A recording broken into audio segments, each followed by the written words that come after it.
मला ठाऊक आहे, चिंता तुला त्रास देते आणि भीती सतावते. तू पुनश्च त्याच त्याच विचारात अडकतोस. यावर उपाय आता शांतपणे समजून घे. जर मन शुद्ध नाही तर त्यात जळमटही होतातच, आणि आपण नकळत त्यात कोळ्यासारखे कधी गुरफटत जातो हे आपल्यालाच कळत नाही. दुसऱ्याला दूषणं लावण्यापेक्षा स्वतःला शुद्ध बनवण्यावर लक्ष केंद्रित कर. त्यामुळे इतरांमुळे होणारा त्रास हा आपोआप कमी होईल आणि तुझे चित्त थाऱ्यावर येण्यास अधिक मदत होईल, आणि हळूहळू ही चिंता हमखास नष्ट होईल. स्वतःवर केलेले काम हे सगळ्यात श्रेष्ठ काम आहे. ते करत असताना मी आहे तुझ्या पाठीशी.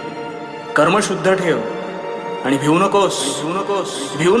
कारण तुझ्या पाठीशी.